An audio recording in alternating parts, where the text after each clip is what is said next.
Assalamualaikum warahmatullahi wabarakatuh. Waalaikumsalam warahmatullahi wabarakatuh.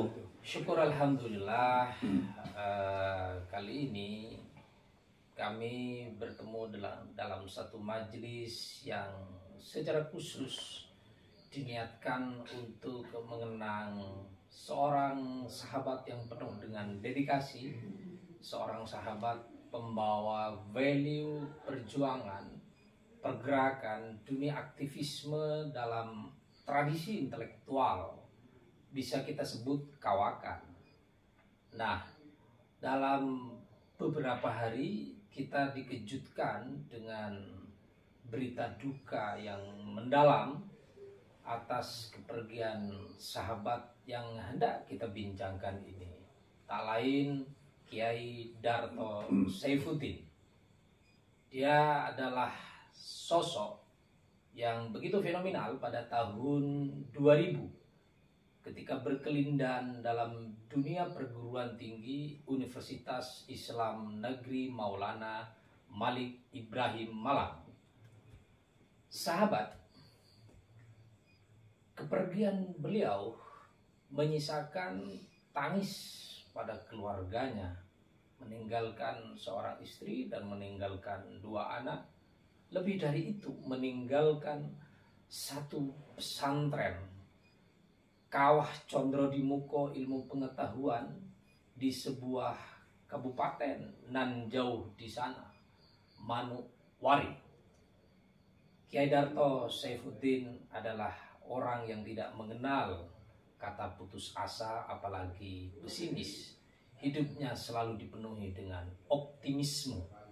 Lalu, bagaimana Kiai Darto Saifuddin di mata para sahabatnya?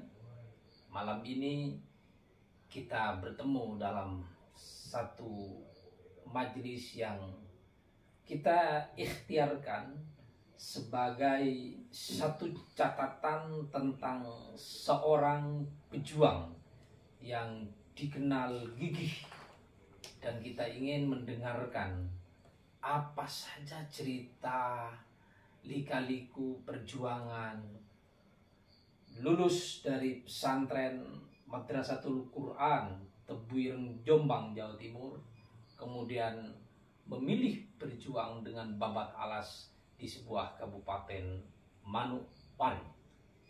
Malam ini tentu menjadi satu catatan bagi para sahabatnya untuk memberikan catatan-catatan tentang apa hal yang dapat kita ambil, pelajaran apa yang bisa kita tularkan kepada masyarakat luas, baik di Jawa maupun di luar Jawa, tempat terakhir wasiat sebagai persemayaman untuk bergumul dengan Tuhannya. Nah, saya sebagai orang yang satu kelompok di masa orientasi studi pengenalan kampus, ospek. Satu kelompok dengan sahabat yang kita hormati hari ini, Kiai Darto Saifuddin. Beliau menjadi ketua kelompok di mana saya salah satu anggotanya. Saya menyaksikan betul bagaimana Kiai Darto Saifuddin itu memimpin kelompok kecil yang kemudian berakhir dengan memimpin Republik Mahasiswa RM Win Malang. Presiden mahasiswa dijabat olehnya dan di bawah kepemimpinannya banyak sekali aspirasi mahasiswa yang diperjuangkan. Nah, tentu keberadaan Kiai Darto Saifuddin ini meninggalkan sejarah bagi para aktivis terutama di Kota Malang. Namun catatan-catatan malam ini yang kita ungkapkan tidak saja berasal dari Malang, tetapi berasal juga dari Jombang, berasal dari Kediri, dan berasal dari tempat di mana melihat keberanian sosok Kiai Darto Saifuddin sebagai orang yang barangkali tak ada duanya. Nah, itulah satu catatan saya tentang Kiai Darto Saifuddin. Namun sebelum sahabat-sahabat yang lain itu berbicara apa dan bagaimana perjuangannya, tentu kami mengucapkan turut berduka cita, berbelasungkawa yang mendalam atas kepergian Kiai Darto Saifuddin menghadap Sang Ilahi. Semoga tempat terbaik telah disediakan oleh Allah Subhanahu wa Ta'ala.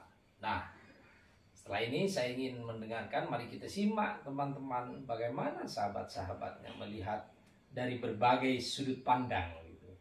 Sudut pandang sebelum berada di Malang, artinya berada di penjara suci Madrasatul Quran Tebuireng, dan bagaimana di Malang, dan bagaimana semangat yang telah dikobarkan, keberaniannya, dan bagaimana detik-detik akhir ketika terbaring di rumah sakit Dr. Sutomo Surabaya, RS Sutomo Surabaya tepatnya. Dan ada sahabat kita yang telah memilih waktu yang tepat untuk menjumpai dan apa sesungguhnya pesan-pesan dari beliau yang belum terutarakan kepada masyarakat luas, terutama sahabat-sahabat yang pernah bergaul dengannya.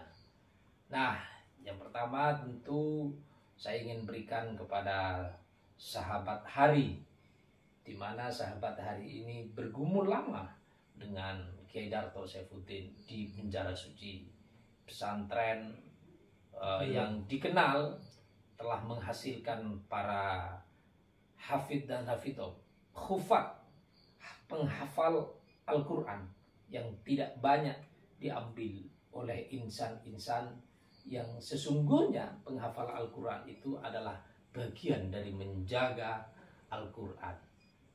Saya persilakan Mas Hari untuk bagaimana sesungguhnya sahabat kita ini selama berada di pesantren di Jombang sana, dan bagaimana Mas Hari melihat Kiai Darto sebagai orang yang tekun di dalam mengenyam pendidikan agama, sehingga pada ujung kehidupannya mendirikan sebuah pesantren, meninggalkan hari yang baik, begitu ya, meninggalkan kehidupan yang baik. Silakan Mas Hari untuk diceritakan kepada sahabat-sahabat kita semua. Ya, terima kasih atas kesempatannya. Saya pribadi juga mengucapkan belasungkawa yang begitu mendalam terhadap wafatnya Kiai Darto Saifuddin yang tentunya meninggal di bulan yang penuh barokah ini ya. Kalau kita flashback atau kembali mengingat bagaimana dia dikenal oleh masyarakat luas, tentunya saya yang paling ingat adalah ketika Kiai Darto Saifuddin ini memberikan testimoninya di depan para kiai, di depan para ulama pada saat halal bihalal alumni pesantren Tebu Ireng di Jombang sekitar 2 atau 3 tahun yang lalu ya. Artinya waktu itu sebelum beliau diundang ke Jombang, memang ada sebuah kisah yang sempat viral di media sosial, yang mana ketika itu ada kiai yang berani mendirikan sebuah pondok pesantren mengajarkan ayat-ayat suci Al-Quran di pelosok Manungwalu, Papua. Dan tentunya di sana warga masyarakatnya mayoritas beragama non-muslim, tapi Kiai Darto Saifuddin berani untuk berdakwah di sana, mengambil jalan yang tentunya belum tentu kita semuanya bisa mengambil keputusan tersebut. Terlepas bagaimana sebelumnya dia di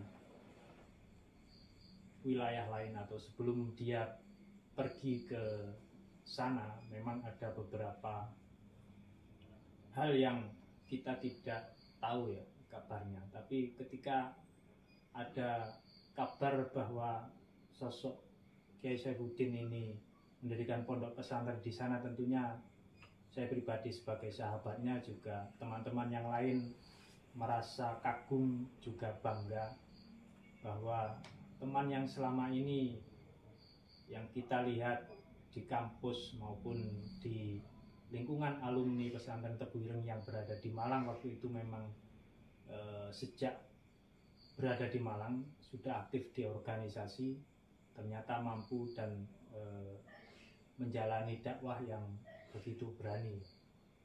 Tentunya saya juga merasa kagum dan bangga terhadap sahabat tersebut.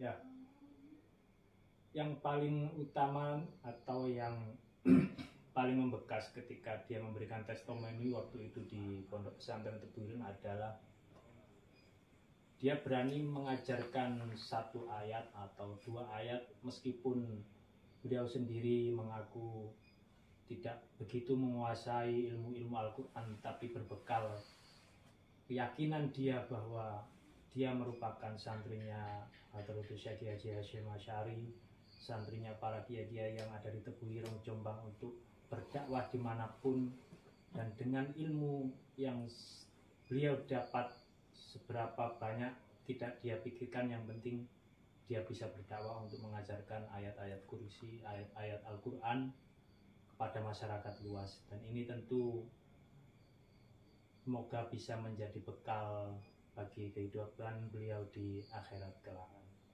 Mas Ali, Ya. selama di pesantren di Jombang itu berapa lama Mas Ali bergaul dengan Kiai Darto ini? Kalau saya pribadi tidak begitu dekat ketika karena Mas Darto Saifuddin kan di Madrasatul Quran, kemudian saya di pondok salafnya di seberangnya, jadi tidak dalam satu lingkup pondok pesantren Tebu Ireng.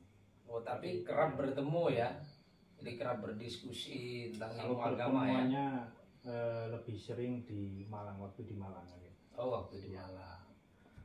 Oke, itu cerita Mas Hari di saat Kiai Darto berada di, saya menyebutnya penjara suci Madrasatul Quran, walaupun tadi pondoknya tidak di satu lingkup, tetapi pertautan hati untuk terus bergumul membangun Kawah Contro di Muko itu terus berjalan dengan baik ya Mas Ali ya. Ya.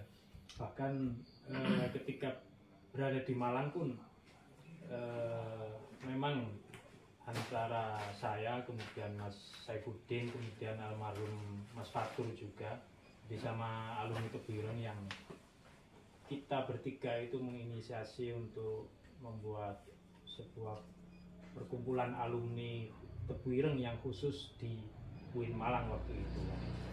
Jadi kalau dulu sebelumnya kan sudah ada alumni di wilayah Malang Raya, tapi kita ingin mengorganisir para alumni yang ada di UIN Malang untuk berkumpul, berorganisasi dan berdiskusi dan membuat sebuah kegiatan-kegiatan yang bersifat membangun solidaritas antar alumni, kerjasama antar alumni, sehingga ketika para alumni Tebuireng yang berada di Malang dan kuliah di UIN Malang ini tidak tercerai, tapi tetap bisa berkumpul dalam satu wadah. Ini atas inisiasi Mas Saifuddin, almarhum Mas Fatur, juga saya waktu itu. Baik, jadi itulah sahabat cerita dari seorang Hari yang bergaul dengan Kiai Darto Saifuddin dari Jombang bahkan hingga ke Malang, dan bagaimana membangun cita-cita, mengeratkan para alumni dan seterusnya, itu kemudian terus diinisiasi oleh Kiai Darto Saifuddin. Baik, sekarang saya ingin mendengarkan masih seputar di Malang. Sahabat kita Mas Rohidin diam-diam juga memperhatikan bagaimana gerak dan langkah seorang Kiai Darto Saifuddin selama berada di kampus. Bagaimana sesungguhnya sahabat Rohidin melihat tentang keberanian dari seorang Kiai Darto Saifuddin sehingga membawa aspirasi daripada aktivis mahasiswa dan memastikan bagaimana aspirasinya itu kemudian betul-betul terwujudkan begitu. Silakan Mas Rohidin. Ya. Terima kasih, Pak Aziz. Assalamualaikum warahmatullahi wabarakatuh. Waalaikumsalam warahmatullahi wabarakatuh. Ya, pertama kita ucapkan belasungkawa pada Kiai Darto Saifuddin yang telah mendahului kita, dipanggil Allah Subhanahu wa taala, dan mudah-mudahan ibadahnya diterima oleh Allah Subhanahu wa taala dan dosanya diampuni oleh Allah Subhanahu wa taala. Amin. Terus terang saya juga merasa kehilangan atas kepergian sosok sahabat, teman yang pernah satu kampus begitu ya. Saya dulu seingat saya satu kelas di kelas intensif bahasa Arab gitu, yang ada di program PKBBR gitu ya. Iya, PKBBR. Tapi kita bersinggungan dan ya namanya ya kita aktivis ya, ya lebih cenderung ke internal ya, kalau saya lebih di luar, cuman dalam sisi gagasan dan pemikiran tidak jauh beda gitu ya. Saya ingat kalau tidak salah dia itu orang tuanya dari Riau, apakah tinggal di Riau atau gimana gitu. Cuman kakeknya ada di Kandangan. Saya pernah main ke rumahnya di Kandangan Kediri ya. Ada urusan apa itu yang saya lupa itu, saya sempat diajak main ke rumahnya. Jadi saya waktu sebelum beliaunya meninggal itu sempat saya ketemu Bang Aziz ini, dan dia cerita si Saifuddin berhasil mendirikan pesantren di Manokwari. Saya sangat dengar, sangat bahagia dan sangat istilahnya menaruh harap, angkat topi betul gitu ya, atas keberhasilannya di daerah Papua yang di sana mayoritas Nasoro, dan berhasil mendirikan sebuah pesantren. Karena saya juga punya pengalaman tinggal di luar Jawa gitu ya. Saya 7 tahun di PNPM, programnya Pak SBY waktu itu ada di Kabupaten Pemekaran di Maluku Tenggara Barat, daerah bekas konflik juga di sana, mayoritas Nasrani, dan kita merasakan betul bahwasanya tidak mudah untuk mendirikan sebuah lembaga Islam ya, yang di situ kepentingan pendidikan Islam dijalankan dengan sistem yang mungkin formal gitu. Itu tidak mudah untuk bisa mendapatkan tanah, untuk bisa tinggal, untuk bisa lain-lain, itu luar biasa susahnya gitu ya. Sehingga waktu itu saya dengar sangat luar biasa. Jadi saya sangat berharap sekali untuk berjumpa dengan beliaunya begitu. Cuman memang saya belum sempat komunikasi lanjutan dengan beliaunya. Nah, malam ini saya kebetulan kok baca WA di grup, terus saya lihat di chatnya Bang Aziz ini. Grup apa ini? Grup WA. Win. Pas kebetulan saya biasanya nggak ngecek begitu ya. Oh, iya. Saya anggap ya sudah, itu kan kesibukannya masing-masing punya kebetulan malam ini saya lihat gitu ya, mungkin ada tautan hati gitu ya. Iya. Saya lihat, wah, innalillah. Terus saya kontak Bang Asis ngajak datang ke sini, makanya saya biasanya janji ke Bang Asis sudah 3 tahun pun lebih. Saya mau main ke rumahnya ke sini tuh susahnya minta ampun. Padahal deket kita ya rumahnya. Bang Asis sudah beberapa kali ke rumah saya. Saya punya janji ke sini, dalam itu sekalian menepati janji kepada beliau ya. Itu ada di sini. Ya, saya sangat berkesan sekali terhadap almarhum, sudah berhasil mendirikan sebuah pesantren di sana. Dan saya mengingat betul bahwa jiwa-jiwa aktivis waktu di kampus sangat luar biasa sih saudara Saifuddin. Dan saya tidak heran kalau aktivis di kampus itu sudah hal biasa waktu mahasiswa. Tidak ada tingkat kita untuk salut, tingkat kesalutan kita itu kalau masih aktivis mahasiswa itu saya anggap masih biasa-biasa aja. Tapi di saat sudah keluar dari kampus kemudian berhasil mendirikan sebuah institusi, ada amal-amal yang sudah istilahnya hasil dari pengalaman dulu beraktivitas, menjadi aktivis, menjadi apapun, kemudian setelah lulus bisa mendirikan sebuah pesantren dan itu di luar Jawa lagi, nah itu sangat luar biasa. Mudah-mudahan saya mungkin dalam kesempatan ini ikut memberikan hal-hal yang bisa kita ambil hikmahnya dari almarhum, bahwasanya ini harus jadi motivasi di antara kita, bahwasanya pengalaman-pengalaman dulu waktu studi maupun menjadi aktivis ataupun apapun namanya itu harus dilanjutkan dalam praktek-praktek kehidupan kita yang tentunya akan berguna untuk dunia agama kita maupun untuk akhirat. Maka dari itu saya sangat kehilangan, dan mudah-mudahan kita semuanya berdoa beliaunya diterima amal ibadahnya. Amin. Amin. Allah SWT menerima itu semuanya, dan harapannya institusi ataupun pesantren yang ada di sana bisa berlanjut sehingga menjadi amal jariah bagi beliaunya. Dan spirit yang patut kita ambil adalah perjuangan yang seperti itu harus kita tularkan gitu ya. Kita dengan bekal yang mungkin masing-masing punya pengalaman yang berbeda, tentunya kalau sudah bisa dipraktekkan dan mewujud dalam bentuk institusi, entah itu pesantren, entah itu perusahaan, entah itu apapun namanya, lembaga sekolah ataupun LSMK atau apapun, itu harus menjadi sesuatu yang harus dicita-citakan sehingga itu menjadi amal jariah yang bisa kita ambil, kita amalkan, dan bisa menjadi sesuatu yang kita wariskan, tentunya warisan yang bisa kita harapkan nanti di hari akhir kelak. Saya kira itu dari. Baik. Terima kasih. Itulah tadi Mas Rohidin memberikan satu catatan bahwa perjalanan panjang seorang Kyai Darto Saifuddin berada di kampus UIN Malang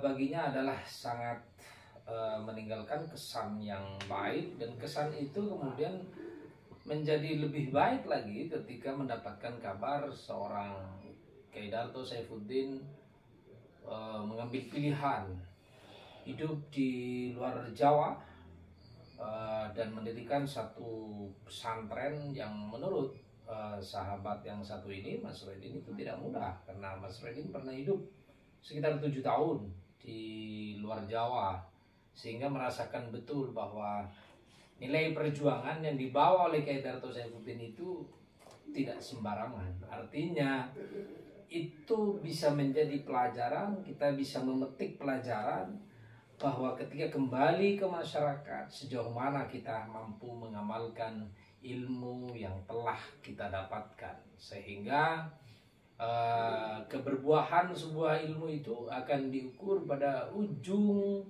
kehidupan yang kemudian membuahkan buah yang cukup manis dan dapat dinikmati oleh banyak orang.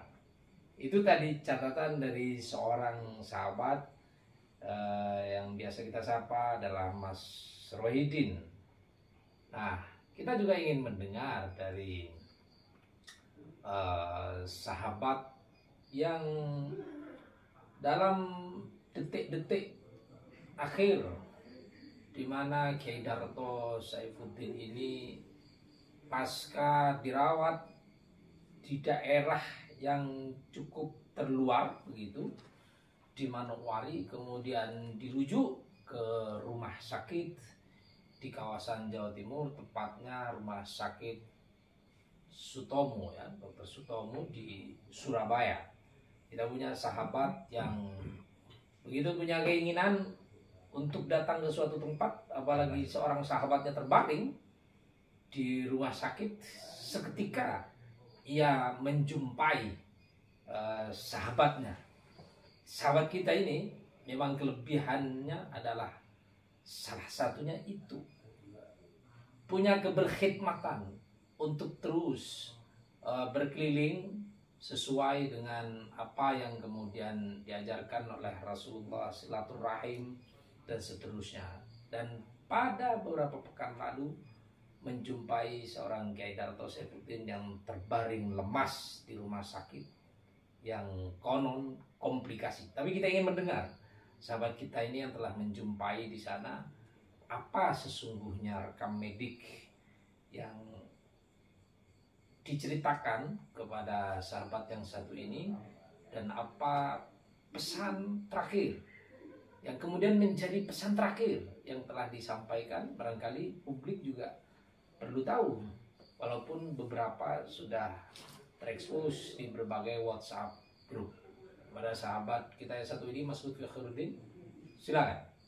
Terima kasih Pak Aziz. Assalamualaikum warahmatullahi wabarakatuh. Waalaikumsalam. Pemirsa yang budiman, saya Muhammad Lutfi Khairuddin.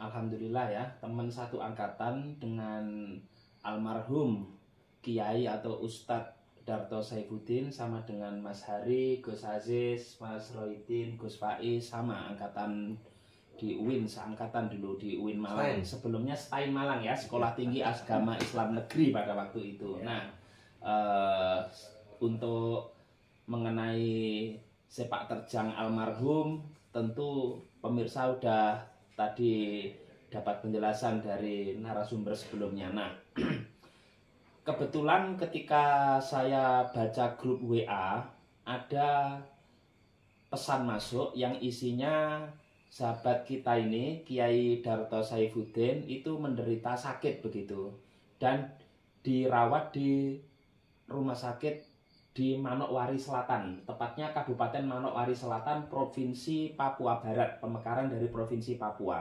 Nah, di grup WA itu dijelaskan karena keterbatasan alat di rumah sakit di Manokwari, kebetulan yang bersangkutan kemudian dirujuk ke Rumah Sakit Umum Daerah RSUD Dr. Sutomo Surabaya, rumah sakit Pemprov Jawa Timur dengan tipe A ya, dengan perawatan yang lebih canggih tentunya.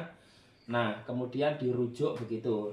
Kemudian waktu itu saya bilang di grup WA kepada salah satu sahabat yang memposting berita itu, ditunggu informasi selanjutnya kalau sudah ada di Surabaya. Sampai berjarak 2 hari, Pak Aziz, waktu itu tidak ada kabar. Nah, kok tidak ada kabar ini, ya kan? Nah, kebetulan memang saya, alhamdulillah ya, dengan aktivitas saya juga sebagai YouTuber yang senang saya kemudian tadi Pak Aziz menjelaskan berkeliling begitu kemana-mana dan suka berspekulasi. Memang saya memiliki jiwa jurnalis ya, sama dengan Mas Hari ini. Jadi saya kebetulan memang ada agenda di Surabaya waktu itu, yaitu saya ingin meliput mengenai kondisi jembatan Suramadu yang kemarin goyang akibat gempa yang terjadi di Tuban itu. Nah, saya mau ke sana. Kebetulan ketika saya nyampe di Surabaya, saya ingat betul pesan WA yang masuk bahwa Kiai Darto Saifuddin ini sakit begitu dan dirujuk ke RSUD Dr. Sutomo. Kemudian saya langsung meluncur ke RSUD Dr. Sutomo sore hari, jam 4 sore kira-kira. Saya tanya di bagian informasi di rumah sakit yang sangat luas dan begitu megah ya gedungnya ya. Itu apakah ada nama pasien yang bernama Mas Saifuddin seperti yang saya kenal. Dicek di komputer begitu oleh petugas, tidak ada. Coba D-nya satu aja, jangan Saifuddin, tidak ada juga. Kemudian coba Darto Saifuddin, tidak ada. Kemudian dicek lagi Darto begitu, namanya hanya Darto. Dicek di komputer, ada. Terus kemudian ada beberapa nama, kemudian petugas bilang ke saya, ini ada Pak, alamatnya Manokwari Selatan, Papua Barat. Saya langsung bilang, yaitu nama pasien yang saya maksud. Itu di ruang mana Pak itu Pak? Oh ini di ruang Kemuning Pak, ruang Kemuning 2. Artinya tempatnya agak jauh ya, bersebelahan dengan Fakultas Kedokteran Universitas Airlangga begitu. Saya langsung kemudian jalan kaki menuju ke gedung itu. Alhamdulillah saya menuju gedung itu, kemudian ke ruangannya dengan menggunakan lift ya, yang sangat luas sekali liftnya. Kita antri begitu menuju lantai 3. Kemudian di lantai 3 itu saya langsung ke petugas, ke perawat. Saya tanya nama pasien atas nama Darto, Manokwari Selatan. Langsung diberitahu, itu Pak di bed atau tempat tidur nomor 17. Alhamdulillah waktu itu tirainya terbuka. Saya langsung ucapkan salam, Assalamualaikum warahmatullahi wabarakatuh. Mas Saifuddin, 20 tahun mungkin lebih sama dengan mas-mas ini tidak ketemu. Saya langsung ditarik begitu dengan tubuhnya yang sudah lemah sekali bergerak. Kemudian saya ditarik, kemudian seperti kayak cipika-cipiki begitu, saya dicium begitu, erat sekali, dipeluk erat ya, lebih kepada dipeluk erat sekali karena begitu lamanya nggak ketemu dan kangen mungkin ya, rindu pada waktu itu. Nah, saya melihat pada waktu itu kondisinya sudah sangat parah sekali ya kan, dan sebenarnya yang bersangkutan ini, beliau ini almarhum Kiai Darto Saifuddin itu mau ngomong banyak Pak Aziz dengan saya ini, mau bicara panjang lebar begitu, tetapi karena memang keadaannya yang sudah sulit bicara, bagian tubuhnya juga sudah sulit digerakkan, sehingga dengan keterbatasan itu hanya ngomong sekedarnya saja ya kan. Saya tanya pada waktu itu, yang menjaga ada 2 orang.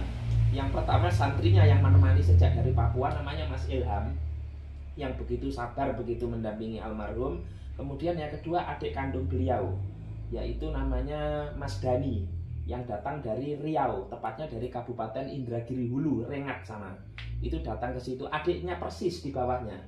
Itu Mas Mas Dani itu. Saya tanya, menderita penyakit apa ini Kiai Darto Saifuddin ini? Beliau mengatakan yang bersangkutan menderita lambung begitu, pendarahan ya, mengeluarkan darah yang banyak begitu, sampai 1 botol aqua besar begitu.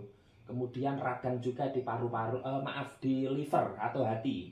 Kemudian empedu ya, itu juga radang begitu. Artinya ini komplikatif sekali. Dan bilang ke saya, yang Mas Ilham ini penanganannya telat, karena waktu di sana Ustadz Darto ini atau Kiai Darto ini sempat mengeluhkan sakit tapi ditahan, tidak langsung dibawa ke rumah sakit atau mendapatkan penanganan medis, sehingga memang telat begitu, sehingga memang sedemikian parah begitu sampai dibawa kemudian sampai di Surabaya. Waktu itu sempat pesawatnya itu dari Manokwari itu transit di Makassar, maunya dirawat di Makassar. Yang bersangkutan sudah mengeluh sakit, tapi karena tidak ada saudara di sana, kemudian diputuskan di Surabaya, di Jawa Timur begitu, karena lebih banyak saudara di sini, terus teman, handetolan dan seterusnya. Nah, kemudian singkat cerita, karena penyakit yang demikian parah begitu. Nah, yang bersangkutan sempat membisikkan kepada saya dengan suara yang terbata-bata. Itu, Lutfi, saya titip salam pada teman-teman semua di Malang, kemudian juga memohon maaf kalau ada khilaf, ada kesalahan terdahulu ya, baik yang disengaja maupun yang tidak sengaja. Nah, artinya itu secara implisit itu pamit dia sudah. Artinya dengan memohon maaf. Tapi di sebagian grup itu saya sampaikan, tapi di banyak grup, karena ini eranya media sosial, tidak sengaja tidak saya sampaikan. Saya masih berharap waktu itu beliau ini almarhum itu diberikan kesembuhan oleh Allah Subhanahu wa taala. Artinya saya masih optimis begitu. Bahkan saya memberikan motivasi Mas Udin, Ustadz Darto begitu. Anda ada keluarga, kemudian punya pesantren, punya banyak santri, Anda sampeyan harus semangat, harus mempunyai apa itu namanya tekad untuk sembuh begitu ya. Walaupun kemudian Allah berkehendak lain ya, tentu innalillahi wa inna ilaihi rajiun begitu. Nah, pada waktu itu sengaja memang. Nah, kesempatan yang baik ini tentu saya ingin menyampaikan ya untuk membalas barangkali itu yang bersangkutan sekarang sudah dipanggil oleh yang kuasa. Jadi almarhum saya mewakili yang bersangkutan karena alhamdulillah saya ini salah satu di antara sekian banyak sahabat yang mendapat anugerah bertemu langsung almarhum sebelum menghembuskan nafas yang terakhir. Itu memohon maaf kepada siapapun di Malang, khususnya teman-teman itu atau yang pernah bersinggungan begitu, mohon untuk dimaafkan. Kalau ada apa-apa, misalnya tanggungan apa-apa, mohon diikhlaskan atau bisa menghubungi keluarga khususnya yang berada di Kabupaten Manokwari Selatan di Papua Barat. Itu Pak Aziz ya. Jadi apa namanya? Dan saya terakhir pada waktu itu kemudian minta nomor dan nomor HP ya khususnya itu kepada adiknya begitu, dan memang kondisinya sudah saya di hati kecil pada waktu itu memang ini saya harus bertemu waktu itu ke Malang, maksudnya ke Surabaya menemui sahabat kita ini Kiai Darto Saifuddin itu. Di hati kecil saya ini mohon maaf pada waktu itu saya memang kondisi capek waktu itu, tapi di hati kecil saya bisa jadi setelah ini saya tidak bertemu lagi begitu loh. Itu walaupun saya tentu berharap yang bersangkutan itu sembuh begitu ya. Makanya saya kemudian langsung menjenguk yang bersangkutan. Terus yang kedua singkat saja Pak Aziz ya, yang saya kenal dari almarhum ini adalah sosok yang memiliki keberanian ya. Mungkin pemirsa bisa tahu antara pintar dengan cerdas ini dua kata yang sepertinya mirip tapi berlainan makna. Kalau pintar itu lebih kepada otak kiri barangkali, menilai orang dari sisi nilai, dari angka numerik. Sedangkan otak kanan ini lebih pada kecerdasan sesungguhnya. Di situ kreativitas, spekulasi, soft skill, komunikasi. Almarhum Kiai Darto Saifuddin menurut saya sosok yang sangat cerdas. Sampai tadi bisa kemudian mendirikan pesantren di Manokwari ya, di Papua Barat, tidak ada siapa-siapa, di mana di situ dia itu juga berdakwah begitu di daerah yang kemudian minoritas ya muslim di sana. Itu luar biasa. Saya ternyuh sekali ketika melihat video pemakaman dia, penyambutan jenazah, kedatangan yang saya lihat begitu dicintai warga di situ.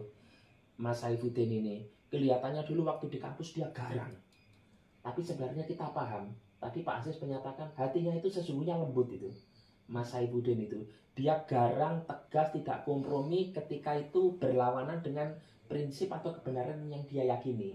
Tetapi untuk hal-hal yang sifatnya kemanusiaan, dia itu orang yang saya tahu gampang tidak tega. Itu sementara cukup dulu, nanti teman-teman yang lain bisa menambahkan. Pak Aziz, saya kira itu. Ya, itu tadi cerita dari sahabat kita Mas Lutfi Khairuddin yang pada detik-detik akhir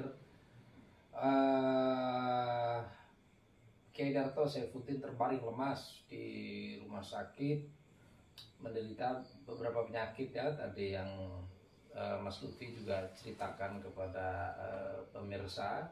Tentu sekedar memperkuat bahwa beliau sudah menghadap Allah Subhanahu wa taala.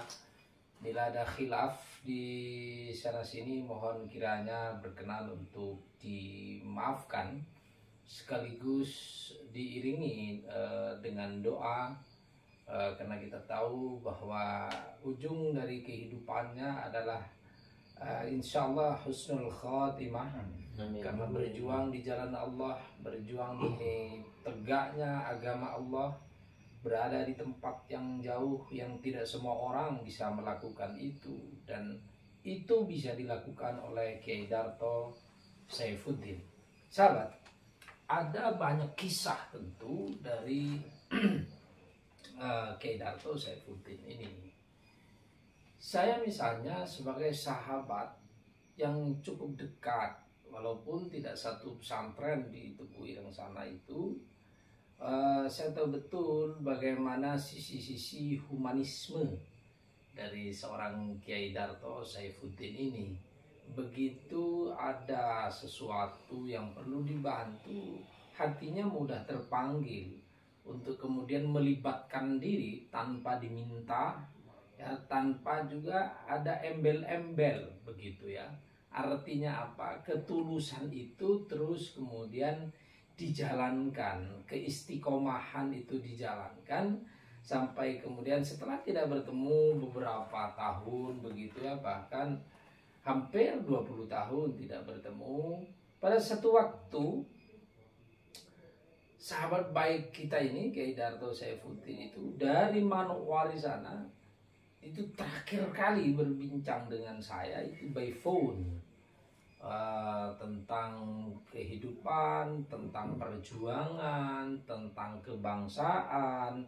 Karena percaya atau tidak, beliau ini juga memiliki perhatian serius pada apa itu, pada menginisiasi terbentuknya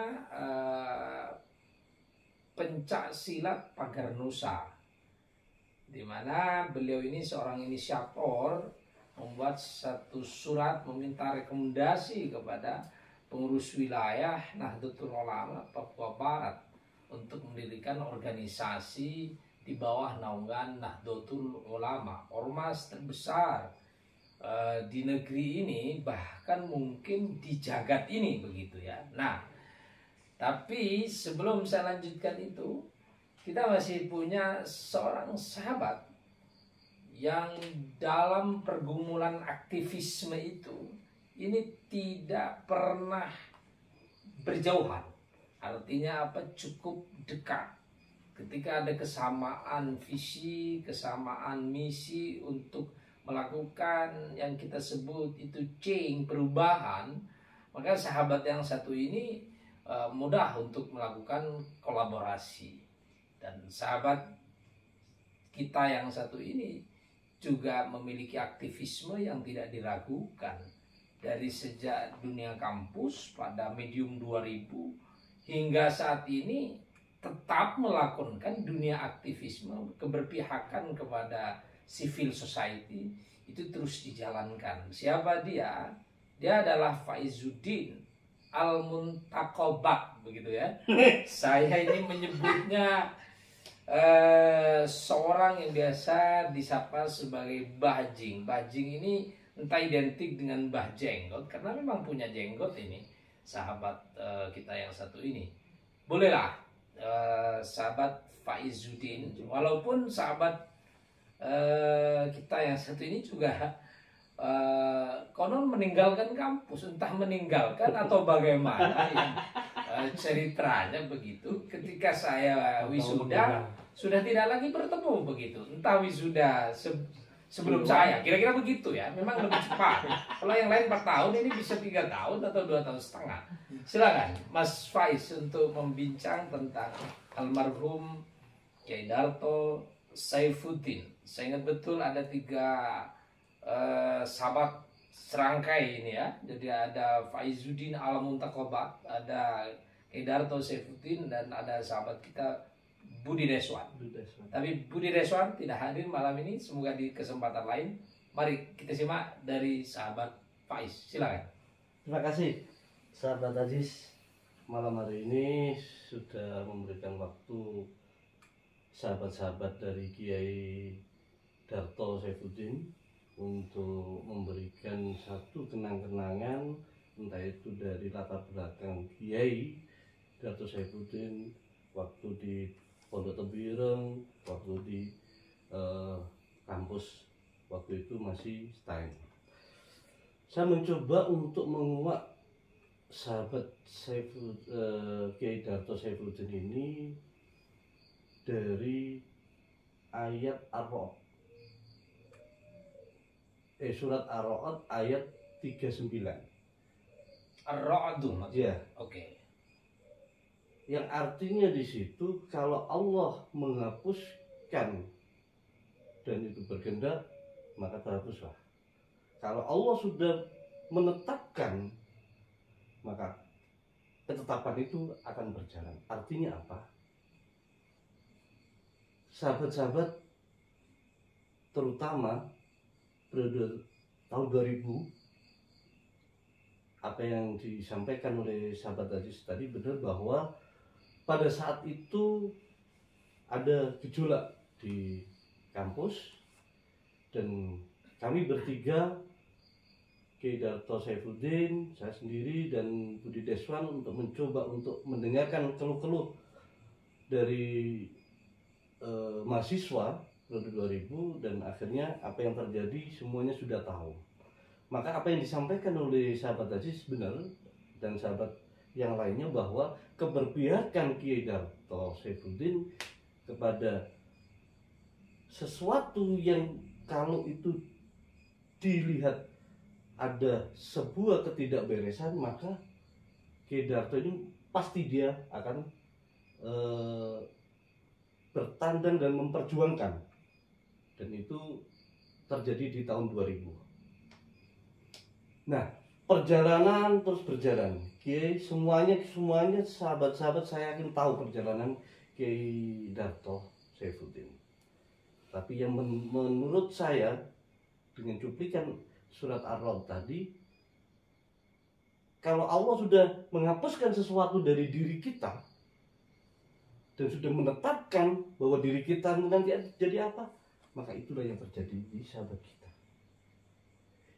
Semua teman-teman, kawan-kawan, sahabatnya Kiai Darto tidak banyak yang tahu perjalanan, dari perjalanan yang pahit menjadi perjalanan yang ditutup dengan sesuatu yang indah bagi saya. Apa yang disampaikan sahabat Lutfi benar, bahwa begitu kita melihat video pemakaman ribuan yang menghantarkan beliau, banyak tangisan. Itulah kenapa saya mencuplik surat Ar-Ra'd tadi. Kalau Allah sudah menetapkan kita, maka itulah takdir Allah terhadap diri kita. Dan ini apa yang disampaikan sahabat tadi, bahwa ada hikmah, ada sebuah pelajaran untuk kita semuanya yang masih ada ini, khususnya untuk sahabat-sahabat periode 2000. Ayo kita ambil hikmahnya dari perjalanan kehidupan dari Kiai Darto Saifuddin ini. Tidak mudah kita mendapatkan ketetapan Allah seindah ini. Saya sempat berpikir pada saat melihat video, bisa nggak saya seperti Kiai Darto, begitu dimakamkan ribuan orang yang menghantarkan. Itu yang menjadi, waktu saya melihat di video itu, betul-betul hampir saja meneteskan air mata. Kita semuanya kepingin seperti Kiai Darto Saifuddin. Apapun latar belakang perjalanan kehidupan beliau, kalau Allah sudah menetapkan, ya sudah, itu yang kita tahu. Maka satu, bahwa kita harus percaya apapun kelakuan kita sebelum ini, kita harus percaya bahwa kalau Allah mau menetapkan sesuatu pada diri kita, maka dekatlah dengan Allah. Kalau kita percaya itu. Dan saya yakin Kiai Darto Saifuddin dalam perjalanan kehidupannya, karena setiap manusia tidak mungkin tidak mempunyai sebuah perjalanan yang bermakna negatif. Semuanya manusia mesti ada itu. Tapi kalau Allah sudah menetapkan untuk menghapuskannya dan menetapkan seperti sekarang ini, siapa yang tahu? Apa yang disampaikan sahabat dari Tebereng tadi, Kiai Darto Saifuddin mungkin tidak secerdas untuk bisa memahami kitab-kitab kuning, untuk bisa memahami ilmu-ilmu Al-Quran. Tapi Kiai Darto Saifuddin sudah berani melangkah untuk mengamalkan walau satu ayat. Itulah yang harus kita ambil hikmah dari sahabat-sahabat, dari sahabat Kiai Darto Saifuddin ini. Saya kepingin stand yang hari ini menjadi UIN. Gak apa-apa ya Pak Ajis. Silakan. Saya pesan kepada rektor UIN untuk memberikan satu penghargaan kepada alumninya yang berani melangkah.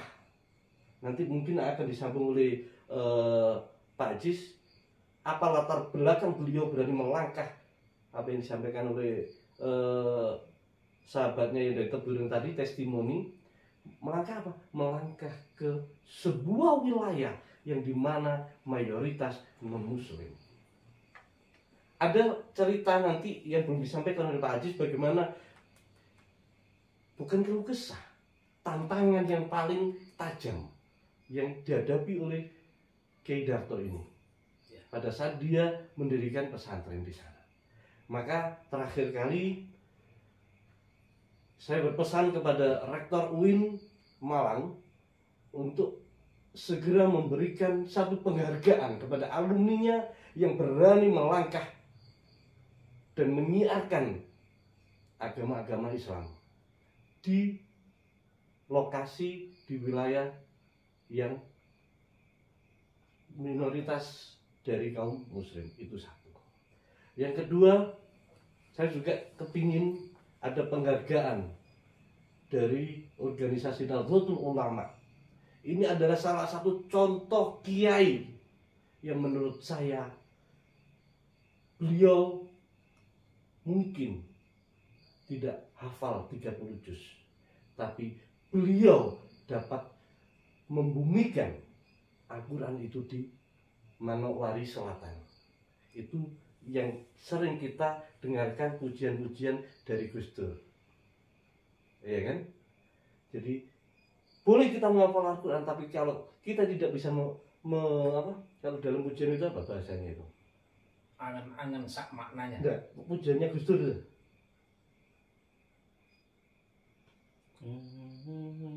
Enggak yang viral tuh. Nah, itu menurut saya Kiai Darto Saifuddin dapat mengejawantakan apa yang ada dalam ujian Gus Dur tersebut. Apa? Yaitu tadi, walaupun tidak paham Al-Quran secara utuh, tapi beliau berani mengajarkan walaupun itu satu ayat. Maka dua hal ini yang bagi saya penting untuk didengarkan oleh UIN Malang dan juga organisasi Nahdlatul Ulama. Mungkin itu saja. Baik, terima kasih sahabat. Itu tadi satu kesaksian dari sahabat yang cukup dekat dalam pergumulan dunia aktivisme selama berada di kampus beralamat di Jalan Gajayana 50, pimpinan Profesor Imam Suprayogo.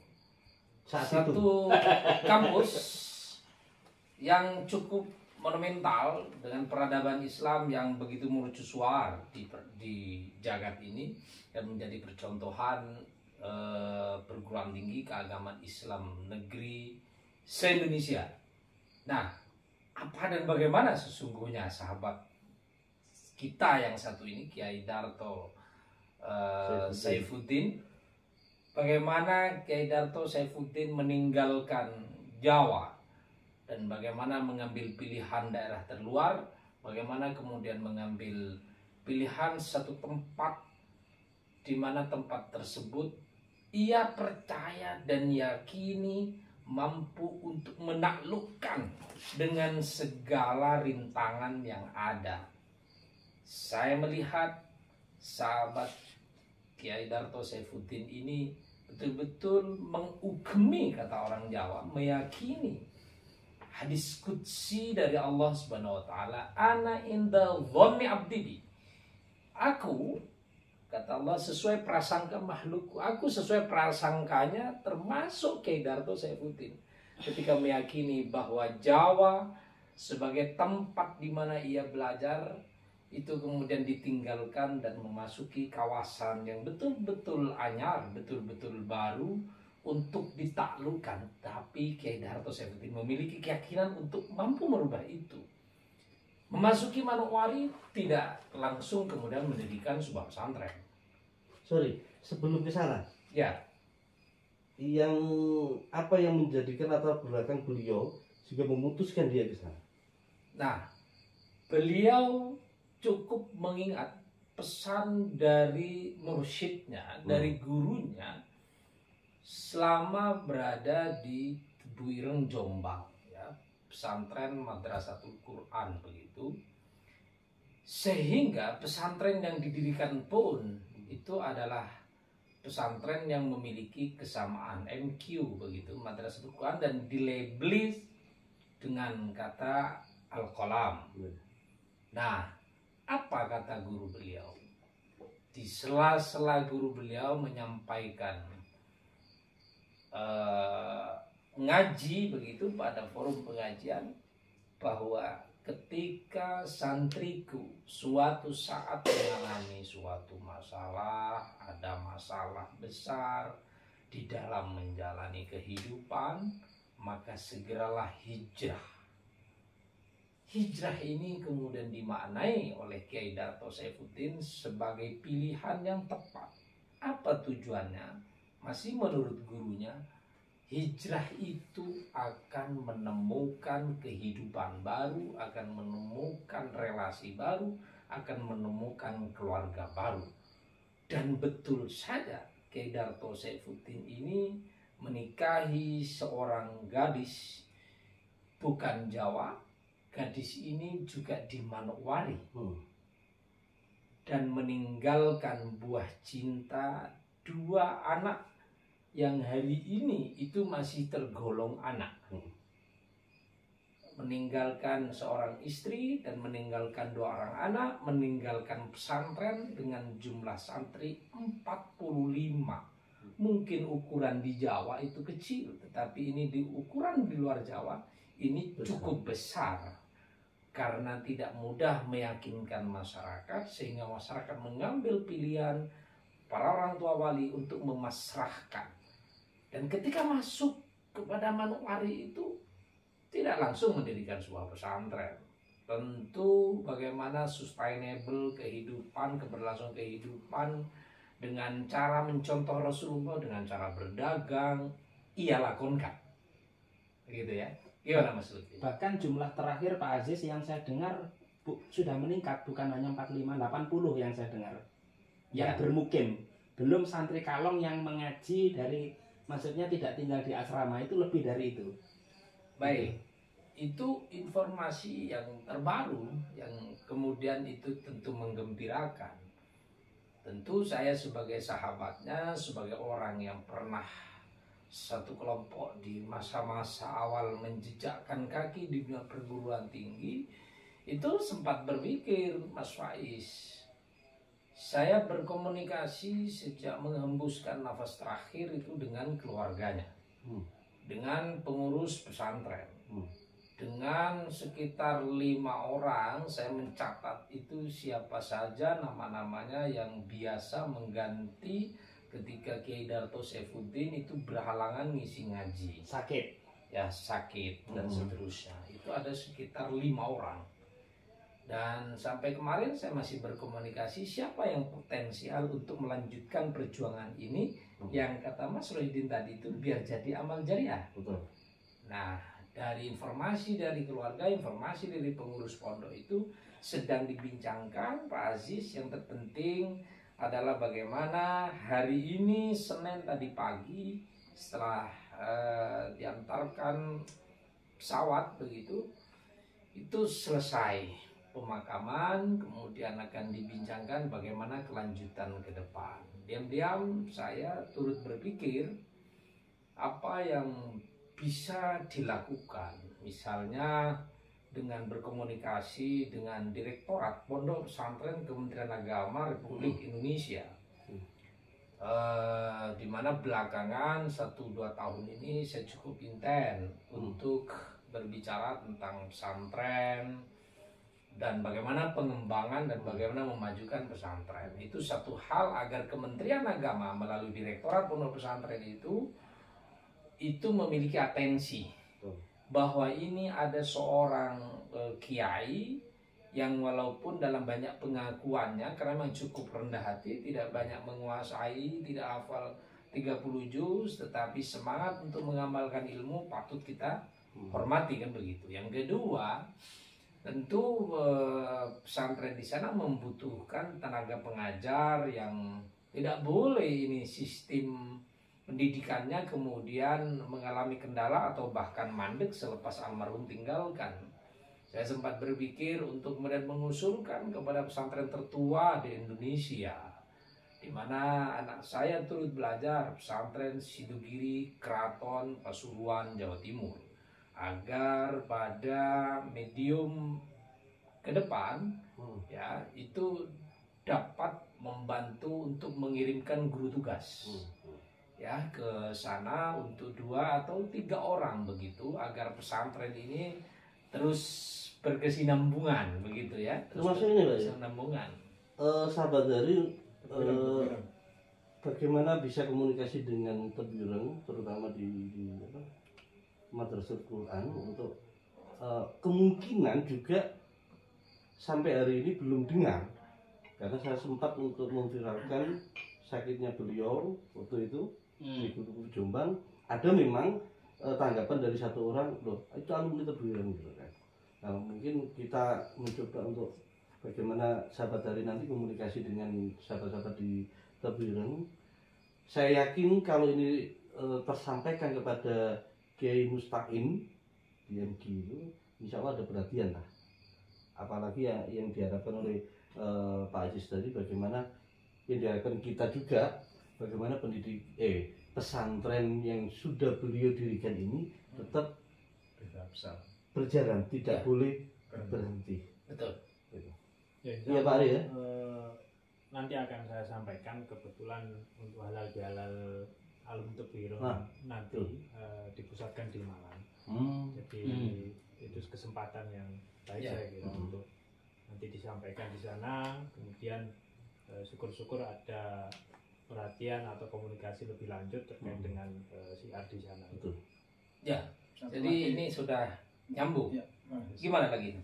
akses informasi harus terus dimonitor untuk bisa ke pemangku sementara di sana ya. Oh ya. Tidak, jangan sampai kehilangan momentum. Gitu. Betul. Kalau kehilangan momentum nanti akan sulit, karena suksesi apapun kepemimpinan atau sebagainya itu kalau tidak ada pendampingan sesuai dengan konsep mungkin beliaunya almarhum, terus itu kan bisa nanti hambar, apalagi kalau panggilan hatinya itu belum muncul di tingkat kepengurusan sana gitu. Nah, khawatirnya nanti tidak bisa berlanjut sesuai dengan mungkin keinginan almarhum atau keinginan kita sebagai sahabat-sahabatnya untuk agar pesantren itu tetap bisa berjalan. Nah, dengan adanya akses pendampingan informasi itu paling tidak mereka juga punya harapan untuk bisa. Betul. Maksudnya Pak Yus, jadi saya secara pribadi mengajak sahabat-sahabat terutama periode 2000, satu, kita sepakati bahwa komunikasi kepada keluarga di Bonowari itu Pak Aziz yang komunikasi, dan saya sih secara pribadi berharap sahabat-sahabat kalau punya kelebihan kelebihan harta, cobalah bukan setiap bulan, kapanpun itu kita tasarufkan harta kita untuk perkembangan pesantren tersebut. Jadi donasi yang selama ini ada di grup itu tidak hanya donasi terkait dengan kewafatan, tapi bagaimana lebih dari itu kita sepakati bahwa mahasiswa periode tahun 2000 waktu itu STEM Malang yang sekarang jadi UIN sepakat untuk menjaga pesantren ini. Yes. Dengan cara apa? Dengan cara kapanpun lah kita menyumbang, entah untuk pembangunan pesantren dan sebagainya melalui Pak Aziz. Yang karena sampai hari ini Pak Aziz masih komunikasi dengan beliau. Oke, silakan. Menambah Pak Aziz. Jadi saya tadi senang Pak Aziz menyampaikan berkomunikasi ya nantinya dengan Direktorat Pesantren Kementerian Agama Republik Indonesia di Jakarta. Itu barangkali saya memberi masukan untuk Kementerian Agama bisa memberikan dana gitu Pak, dana taktis barangkali untuk perkembangan pesantren ini. Pada prinsipnya semua sepakat tadi ya. Ya. Bagaimana institusi ini jangan sampai kemudian Berhenti. berhenti begitu pasca almarhum. Itu yang pertama. Yang kedua, menambahkan yang disampaikan oleh Gus Faiz tadi terkait usulan kepada pihak kampus UIN Maulana Malik Ibrahim, dalam hal ini rektor, untuk memberikan penghargaan kepada yang bersangkutan sebagai teladan, sebagai nilai-nilai perjuangan yang saya kira perlu dicontoh oleh semua sivitas pada umumnya. Satu hal barangkali Pak Aziz yang menjadi catatan saya dan pemirsa, bahwa penghargaan itu tidak harus secara selalu dikaitkan dengan akademis, apalagi yang sifatnya nilai. Sahabat kita ini, Kiai Darto Saifuddin almarhum, itu sudah mengamalkan ayat khairun nas anfa'hum linnas. Artinya sudah memberikan kemanfaatan yang luar biasa, tidak hanya sekedar teori apalagi nilai di sana. Itu artinya kampus berapapun mungkin yang bersangkutan pada waktu itu tidak sampai tuntas begitu ya ketika menempuh studi, tapi pernah mengenyam pendidikan yang di kampus kita ini UIN begini atau dulunya Setain ini, sehingga menurut saya sangat layak kalau dari sisi kemanfaatan itu justru yang lebih penting ya. Menjadi satu nilai yang perlu menjadi teladan begitu bagi kita semua dan khususnya bagi generasi mendatang. Begitu Pak Aziz? Iya, tentu itu menjadi catatan kita semua dan kita nanti akan tabulasi itu dan akan kita checklist itu. Jadi urusan dengan Direktorat Pondok Pesantren dan Diniyah Kementerian Agama RI agar punya atensi dan memberikan juga suntikan pendanaan agar pesantren ini terus sustainable, terus berkesinambungan sehingga almarhum meninggalkan satu lembaga dan nantinya akan menjadi amal jariahnya. Yang kedua tentu sangat relevan ketika Mas Faizuddin diperkuat oleh Mas Lutfi tadi bahwa kampus yang menjadi Kawah Condro di Muko ilmu pengetahuan pertama kali almarhum Kiai Darto Saifuddin itu memenuhi dua asas, kepantasan, kepatutan untuk memberikan penghargaan. Apapun namanya itu teknis tentunya, tetapi spirit bagaimana kemudian ada alumni yang begitu luar biasa mengamalkan ilmu di tengah-tengah masyarakat. Dan satu hal, daerah konflik. Nah ini menarik, daerah konflik. Karena ketika pesantren ini mulai berjalan, itu tidak mulus-mulus saja sahabat. Jadi pesantren ini ketika mulai berdiri, itu kemudian daerah setempat itu menduga bahwa pesantren ini nanti kemudian akan mempertajam soal konflik SARA begitu. Awalnya menduga demikian, sehingga pada suatu waktu kemudian didatangi untuk tidak mengatakan digeruduk dalam tanda petik. Dan sempat peristiwa itu tergolong heroik begitu, karena kemudian sahabat Kiai Darto Saifuddin ini lumayan panik begitu menghadapi itu. Tetapi alhamdulillah begitu, karena ketika melihat satu gambar di ruang pribadi Kiai Darto Saifuddin itu, kemudian orang-orang yang datang yang awalnya menduga itu kemudian menjadi berbalik arah begitu. Siapa itu? Almarhum Kiai Haji Abdurrahman Wahid yang akrab disapa dengan Gus Dur. Berarti foto Gus Dur itu ada di ruang beliau? Foto Gus Dur ada di ruang beliau. Dan foto itulah yang kemudian menjadi awal bagaimana pesantren ini berkembang dan maju. Dan banyak kemudian para wali santri memasrahkan putra-putrinya untuk dididik ya, oleh di sana menyebutnya Abah Udin begitu ya, Abah Darto begitu ya, di sana menyebutnya. Hingga peristiwa itu lagi-lagi berhasil dilewati oleh Kiai Darto Saifuddin itu. Jadi beliau ini rupanya juga mengamalkan apa yang disebut bahwa tidak boleh dalam kehidupan itu kemudian menyerah, putus asa, pesimis dan seterusnya. Baginya rintangan itu harus ditaklukkan. Jadi baginya apa yang ada di depan sebagai sebuah apa namanya perjuangan itu harus sampai finish. Betul. Begitu sehingga mampu meyakinkan keluarga besar masyarakat di Manokwari, dan alhamdulillah diterima dengan baik begitu. Jadi Konon ada cerita ini, masyarakat sana justru malah meminta Kiai Darto ini untuk tidak bekerja lagi, betul, fokus ngajar, ngaji anak-anak di sana. Itu betul ya? itu Cerita betul. Jadi memang tradisi dagang yang diajarkan oleh Rasulullah kemudian diukemi Ya. oleh Kiai Darto ini, kemudian itu diminta untuk berhenti oleh masyarakat. Kalimatnya kurang lebih begini, Ustadz, panjenengan berhenti saja berdagang. Untuk hal-hal lain kami yang bantu.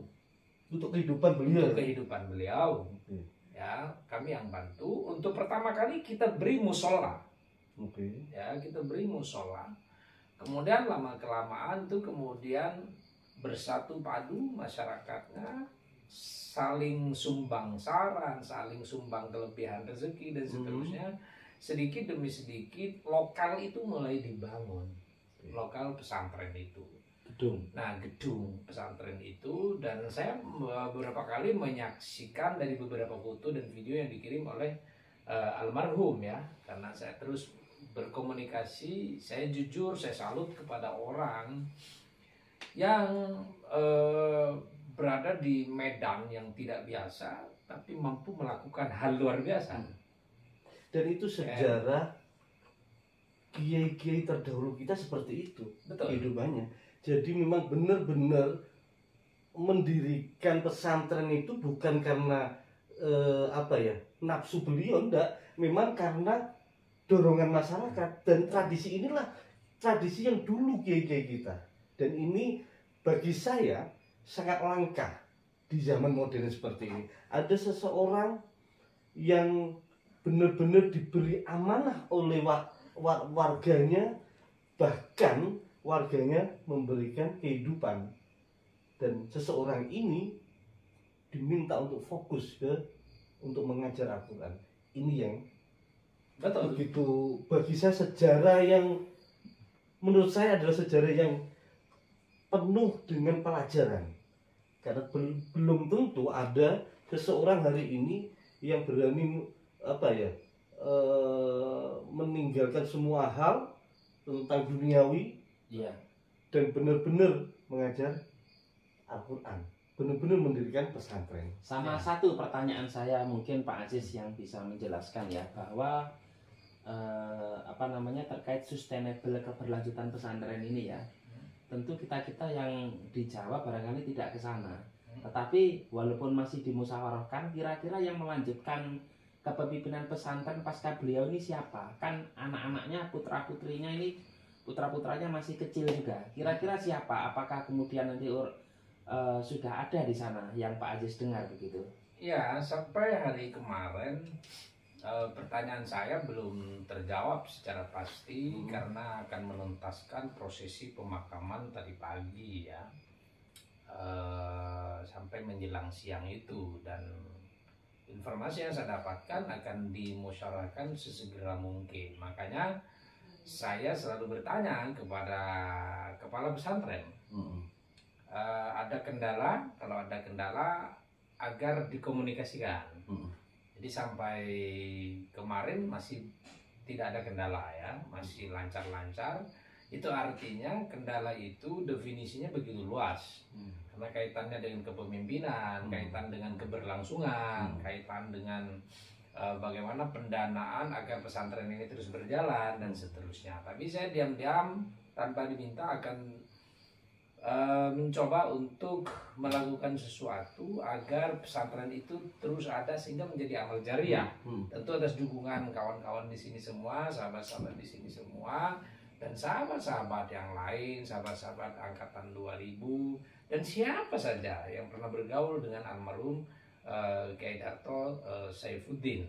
Nah, tentu jadi menarik juga kepada Nahdlatul Ulama ya, karena memang beliau ini juga punya Kalau nggak salah beliau kan Sekretaris. saat ini sekretaris ya? Ya, Sekretaris PCNU. pengurus cabang Manokwari Selatan. sekretaris pengurus cabang Nahdlatul Ulama Manokwari Iya. Selatan. Itu tentu keberkhidmatan itu, dan itu menjadi nyambung. Jadi walaupun saya bukan alumni Tebu Ireng ya Mas Hari ya, nanti kita bersama-sama apa yang bisa saya lakukan, misalnya akan berkomunikasi dengan Gus Kikin yang hari ini juga menjadi penjabat pengurus wilayah Nahdlatul Ulama, Jawa Timur. ketua, penjabat ketua, bahwa ini ada alumni MQ, kan begitu ya, yang barangkali hari ini juga di bawah naungan pesantren Tebu Ireng, barangkali begitu ya.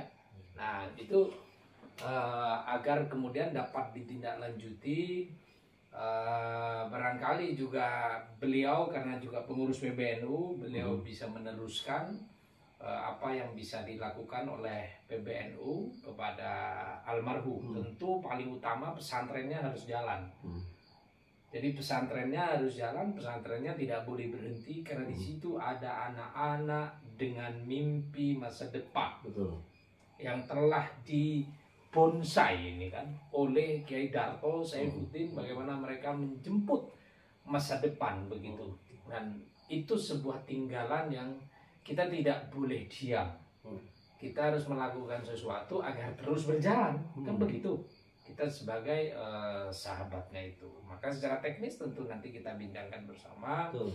Bagaimana kita mencoba membantu, apa yang bisa kita bantu. Kalau saya secara pribadi, karena profesi sebagai seorang advokat, tentu saya sudah niatkan untuk menghibahkan diri untuk membantu bagaimana pesantren ini dalam segala hal urusannya itu dimudahkan. Tidak boleh kemudian ada persoalan-persoalan yang tidak dapat dipecahkan begitu.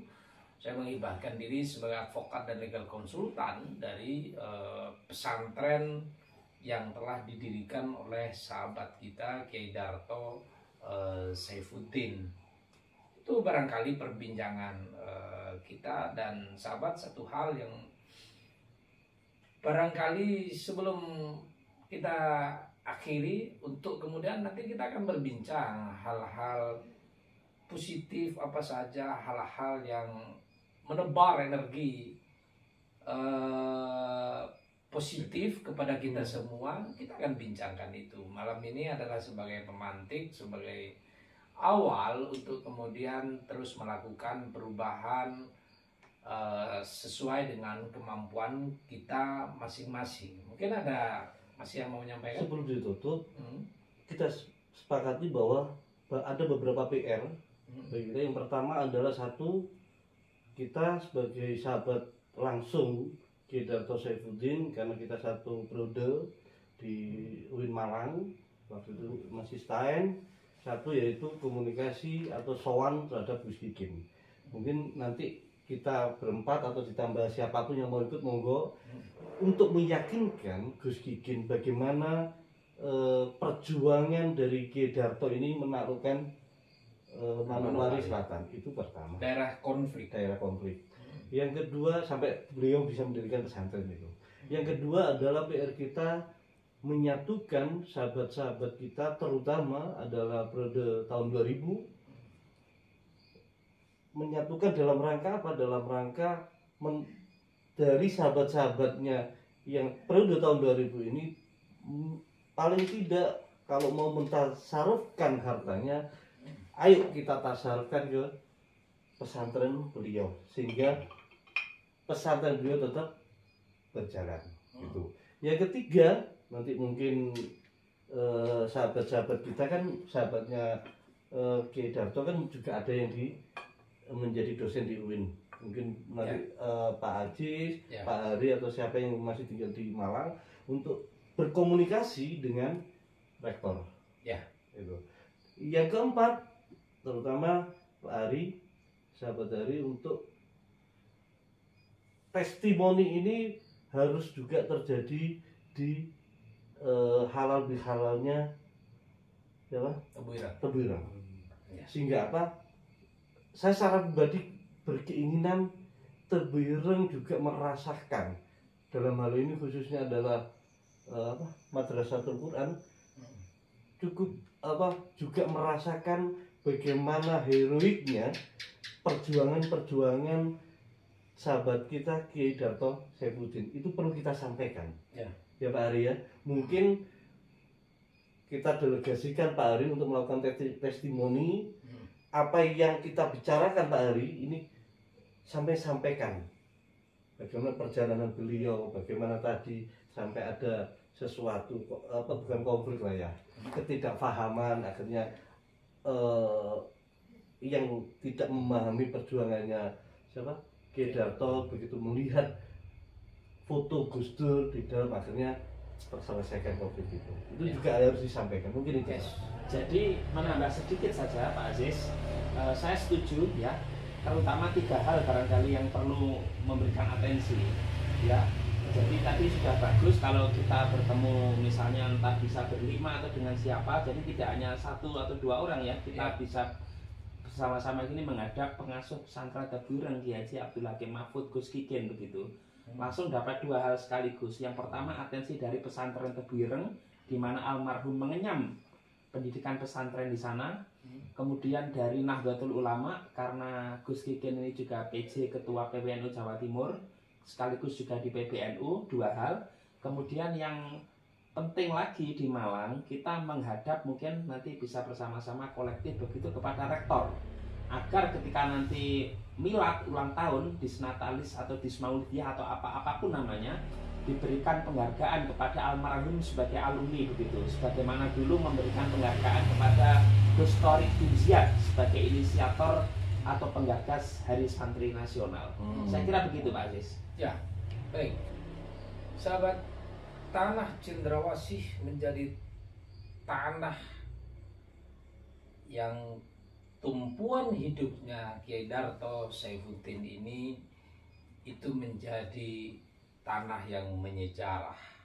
Mengapa? Karena wasiat terakhirnya, bila saya dipanggil oleh Allah Subhanahu wa taala, tolong saya kebumikan di tempat ini, di pesantren ini, sehingga itu menjadi satu catatan yang cukup membuat kita semua terbelalak. Bagi Kiai Darto Saifuddin, seluruh tanah, seluruh bumi adalah sama. Dan bagi Kiai Darto Saifuddin, bumi yang telah menjadi perjuangannya itu adalah bumi tempat terakhir bagaimana ia menghadap kepada Allah Subhanahu wa taala. Dan hari-hari yang menjadi impiannya adalah tanah Cendrawasih. Hari-hari yang menjadi perjuangannya adalah tanah Cendrawasih. Dan hari ini beliau sudah menghadap Allah Subhanahu wa taala, dan kita semua mendoakan bahwa Allah telah menyiapkan surga baginya. Karena perjuangan yang telah dilalui, perjuangan yang telah dikerjakan itu tidak mudah. Dan perjuangan seperti beliau ini tidak banyak orang yang bisa mengambilnya. Satu pelajaran penting bahwa tidak harus jadi apa untuk berbuat apa. Dan itu telah diajarkan dan dicontohkan oleh Kiai Darto Saifuddin. Ia membawa visi misi bahwa berapapun ilmu yang telah saya dapatkan dari pesantren MQ Jombang dan juga dari UIN Malang, ia ajarkan di tanah Papua, di tanah Manokwari. Itulah satu pelajaran sahabat, bahwa kita terkadang menunggu untuk menjadi apa agar berbuat apa. Tapi pelajaran hari ini adalah janganlah menunggu menjadi apa untuk berbuat apa. Karena kehidupan yang berarti hanya disebabkan oleh satu hal, berkontribusi. Itulah Kiai Darto Saifuddin yang hari ini menghadap ilahi. Sampai ketemu di forum yang akan datang, di bincang-bincang santai tentang apa saja yang positif yang dapat kita simak, yang dapat kita ambil pelajaran dari sahabat Kiai Darto Saifuddin. Saya dengan rekan-rekan, dengan sahabat-sahabat beliau mohon undur diri. Wassalamualaikum warahmatullahi wabarakatuh. Waalaikumsalam warahmatullahi wabarakatuh.